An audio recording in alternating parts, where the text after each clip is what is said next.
Laugh Lines here in New Westminster. She actually teaches comedy classes here too. Now the teacher becomes the student. you can grade her. You can sit there and go, okay, be honest. Not sure about posture, delivery, anything else, but please make her feel welcome and laughed here too. She's a regular here, and she's here for you right now. Ladies and gentlemen, Miss Jan Bannister.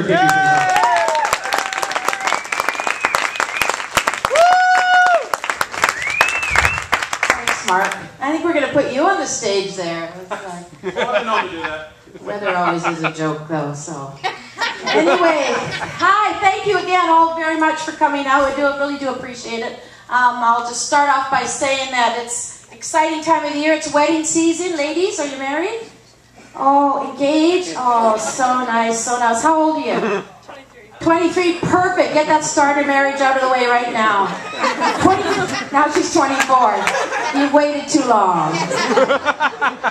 All right, but you got the diamond. It's the diamond, right? The real, yeah. Because you don't want one of those, what are they called? Zirconia. Okay, don't ever date that guy, right? This guy's probably shopping on the shopping channel, right? He just gets the cheap shit, you know? Like, if you're going to get the fake stuff, you just tell him you're going to be faking a few things too, right? All right, good, I'm glad. Congratulations. When's the wedding? Next July. Oh, Jesus, that's a long way off. You'll be a bridezilla by then, right? All of your friends are like, it's already started. Okay. Well, good luck to you. Good luck to you. How about you? You married, single, or what do you know? Nothing. Just first. Oh, what, you got a flash anything there? No? Okay.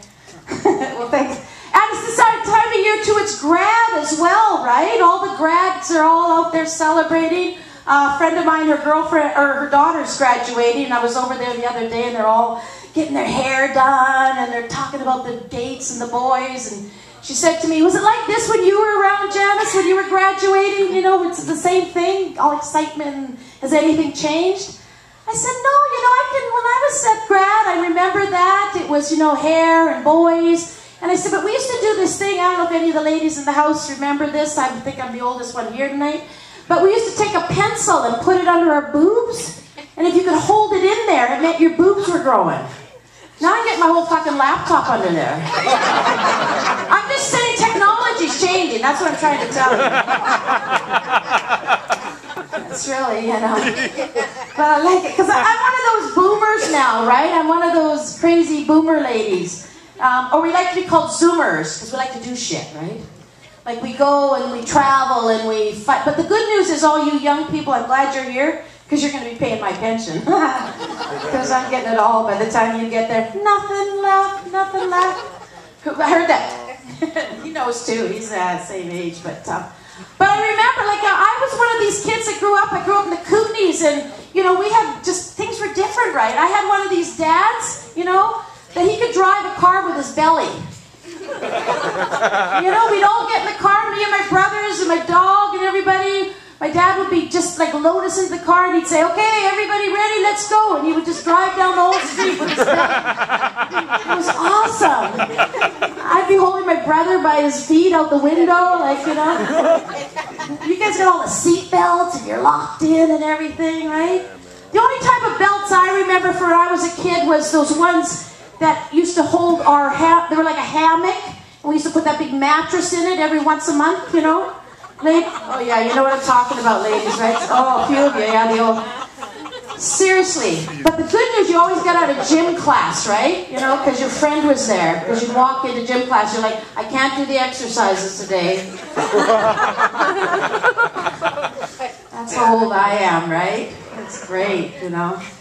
But, and now I'm trying to do the opposite, right? Now I'm trying to be all healthy and, you know, eat properly, and it's spring or summer or whatever the hell season that guy Mark said it was. I don't know. He hasn't convinced me yet, but, you know, it'll work. But a lot of my friends are doing these detoxes. Have any of you ladies done this or anybody? Yeah, you little nod over there. They trick you, don't they? They do, yeah. They call them sweet, gentle, herbal, rose. You're going to be cleansing all right. You're going to be shitting through the eye of a needle within a half an hour, right? And moaning. You get that day 3, you're like, whoa. Oh. I think I'm cleansed. I think I'm cleansed, right? The only cleansing you're doing is washing out your underwear every half hour. It's like, oh my God. You gotta try these things. And the grains, this is what freaks me out now, the grains. Everything's got 9 grains, 8 grains, 12 grains. I challenge anybody in this room to name me 12 grains. Can you do it? Nobody, right? Nobody can do it, right? I was at the bagel shop here in New Westminster, and I said to the girl at the counter, I said, 12 grains, 12 grains. Can you tell me what's in that bagel? Like, what are the grains? She said, well, there's wheat. Oh, yeah. And she turned to the kid she was working with, and she said, is Cheerios a grain? I'm like, are you kidding me? Like, I mean, at least you can get maybe 1 or 2. Like, no. I think she works in the bagel shop, that girl. Or you've been to the bagel shop, right? Yeah. And I try, but I like trying everything. Another one is magnets in your shoes. You heard about this one? You put some magnets in your shoes and they keep you balanced and upright and good karma or whatever the shit they do. And they're super strong, right? You walk by the fridge, you're like stuck there for half an hour. It's like, I can't go anywhere. I'm stuck here tonight, you know? But you gotta eat properly, right? So. But I'm at that age now where I try the internet dating, and I'm sure, did you meet your new fellow? No. She said no. I did not stoop that low. You worked with them, right? Yeah. Told you. There's only 2 ways to meet guys. You work with them or you go to the, See, so I'm just, But I'm of that age where if you tell your true age on the internet, right? Guys my age are looking for women 20 years younger. So, the guys that I would want to date are now dead. They don't exist.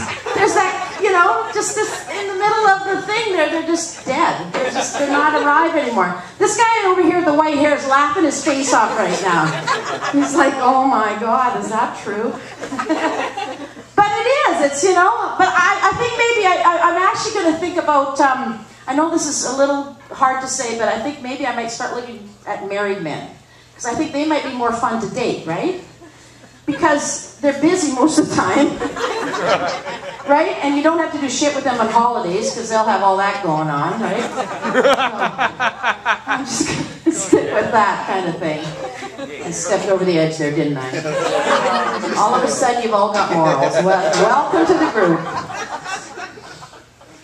That's okay. I went through that cougar stage, where I was like, I liked all the younger dudes, and it was great, but I had to have rules, because if you're going to date the younger dudes, you really have to have rules. So my first rule was this. Number 1, they had to be older than my son. He was in grade 4. So I had that covered, right? Number 2, I do not, and I think other ladies in the room will agree, I do not like being called ma'am. Yo, yeah. Unless it's prefaced by slam bam, thank you, and then what the hell? You gotta have some fun, right? And my other third rule was always this. If you're stopping at the 7-Eleven to get the condoms, get me a Slurpee too. If you're gonna have a brain freeze, that's the least you can do for me. You've stopped at the 7-Eleven a few times, haven't you? It's like, terrible. Well, anyway. And here's something I just want to put out there. I don't know who's working the beer places now and making beer and all that stuff, but quit putting fucking lemon in everything. Now they got lemon in beer and they got lime in beer. I mean, it's like, it tastes like Windex. This isn't actually a joke. I just need to get this message out there. Like, I hate lemon and stuff like that, so I just had to let you know. Okay? It's my own pet peeve. This is, as Mark said, this is how we get our message out to people. So you'll go home and you'll see those, Kokanee's got lime in it now. Shit, that lady was right, That fat, chubby lady with the good legs, Right, okay. I'm going to wrap up, but first I wanted to tell you a little bit about Mike. I know Mike from the Stand Up for Mental Health programs. David Grenier's in the house here, and he runs that program. And Mike used to always come up to Vancouver to do our showcases with us, and the generosity of his heart. He talked about his bipolarism, and he did all those special gigs with us. And some of the things you don't know is, because if you came to the gigs, you saw him there, but the next day, he would always come back and talk to the new comics. And when we invited him back to talk to them, we thought, he talked to them for an hour. He would talk to them till he had that last minute to get to the airport. The guy is a very, very, very giving guy. He was very generous with his time. He was generous with the other comics. And many times I went out after the gigs to share pancakes with him. That was his real thing. And I'll close with this because this is one of the jokes he liked of mine. And it's about my dog. I have a little dog, one of those little shishi cockapoo-poos, you know? Yeah, he can't tell his face from his ass, you know. But I know because he has bad breath, so I always know which end's which, right? But I love my dog. I seriously do. He's like, you know, I take him anywhere. Sparky the Wonder Dog. I take him, you know, all the time he's with me. So, and I ride the SkyTrain a lot. So I live here in New Westminster. I have a friend up in Burnaby. So the other day we finally had one of these nice sunny days. I had my sunglasses on and I had Sparky the Wonder Dog with me. And I got down to the SkyTrain. I got on the SkyTrain and I'm sitting there and away we go. And there's always someone riding the rails, you know, that thinks they're in charge of transit for some reason. And I could see this woman coming through the what do you call it, aisle, and she came up to me and she said, "You can't bring that dog on the SkyTrain." I said, "I can't so, he's my CNI dog." She said, "No, that's not your CNI dog. CNI dogs are German Shepherds." I said, "Really? What'd they give me?" I'll leave you with that. Thank you very much for coming out tonight. We really appreciate it. Buy the 50/50 tickets. My name's Janice Bannister.